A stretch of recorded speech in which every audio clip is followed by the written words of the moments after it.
Rule number 5, Twitter, Google, YouTube, Facebook ఈ apps ని and south కొరియాకి సంబంధించిన కొన్ని వెబ్సైట్స్ ని నార్త్ కొరియాలో యూజ్ చేయడానికి కుదరదు. వీళ్ళకి ఇంటర్నెట్ సదుపాయం ఉన్నా ఆ ఇంటర్నెట్ ద్వారా కేవలం 28 వెబ్సైట్లు పంపించడానికి ఉంది. అలాగే నార్త్ కొరియా ప్రజలు ల్యాప్టాప్ కానీ కంప్యూటర్ కానీ కొనాలంటే కింగ్ జాంగ్ పెట్టిన రూల్స్ ప్రకారం గవర్నమెంట్ నుంచి పర్మిషన్ అయితే తీసుకోవాలి. ఇంకా ఇంటర్నెట్ విషయంలో నార్త్ కొరియా ఇంత కఠినంగా ఉండడానికి కారణం ఏంటంటే వీరి దేశానికి సంబంధించిన సమాచారం వేరే దేశానికి తెలియకుండా ఉండడానికి.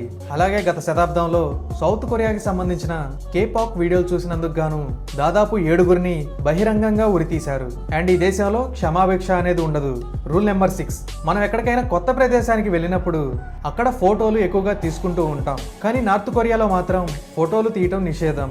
ఎందుకంటే అది మన దేశ ప్రతిష్టను దెబ్బతీస్తుందని కింగ్ జాంగ్ భావిస్తాడు. అలాగే నార్త్ కొరియా యొక్క దేశ ప్రతిష్ట ఏంటంటే అక్కడ ప్రజలు పడుతున్న ఇబ్బంది అన్నమాట. అక్కడ ఫోటోలు తీసుకోవాలంటే అక్కడ ఉన్న అధికారులతో పర్మిషన్ తీసుకోవాలి. ఒకవేళ పర్మిషన్ లేకుండా సీక్రెట్ గా ఫోటోలు తీసుకున్నా కూడా వాళ్ళకి జైలు శిక్ష తప్పనిసరి.